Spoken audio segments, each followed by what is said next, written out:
సికింద్రాబాద్ అంబేద్కర్ నగర్ లో జరిగిన street corner meeting కు ఈటెల రాజేందర్ ముఖ్య అతిథిగా హాజరయ్యారు। ఈ సందర్భంగా ఈటెల తనను బీజేపీ అభ్యర్థిగా ప్రకటించిన నాటి నుండి నియోజకవర్గంలో పర్యటించినప్పుడు బస్తీలు కాలనీలలో పర్యటించారు। ఇక పార్టీలతో సంబంధం లేకుండా మోడీని మరొకసారి ప్రధాని చేయడానికి సిద్ధంగా ఉన్న వాతావరణం కనిపిస్తోందని అన్నారు। ఎన్నో ఏళ్లుగా ఉన్న సమస్యలకు పరిష్కారం కనుగొన్న ఘనత మోడీదని తెలిపారు।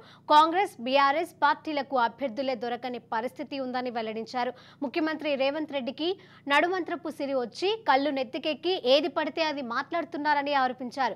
ముందుంది ముసళ్ల పండుగ, ఇచ్చిన హామీలను అమలు పరచక అబాసుపాలు కావడం ఖాయమని హెచ్చరించారు।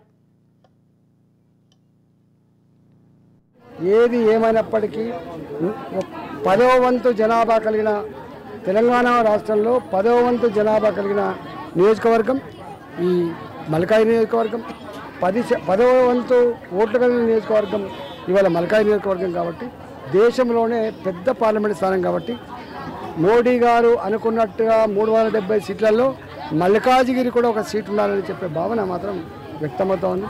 కొద్దిమంది నిన్న ముఖ్యమంత్రి గారు ఏదో మాట్లాడుతున్నాడు, ఈటెల రాజేందర్ గారికి దీనికి ఏం సంబంధం దానికి ఏం సంబంధం అంటే, అధికారం నడవంతరపు సీరు వస్తే కళ్ళు నెత్తికెక్కితే ఏది పడితే అదే మాట్లాడే పరిస్థితి ఉంటుంది అంతేనా? రేపు తెలుస్తుంది ఇచ్చిన హామీలు ఏంది, దాని అమలు ఏంది తర్వాత తెలుస్తుంది।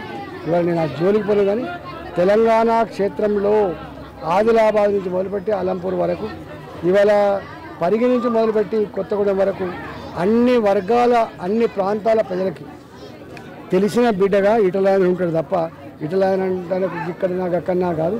ఇవాళ తప్పకుండా ముమ్మాటికి మల్కాజిగిరి పార్లమెంటు స్థానంలో రాబోయే ఎన్నికల్లో గెలిచే పార్టీ భారతీయ జనతా పార్టీ, గెలిచే జెండా కాషాయం।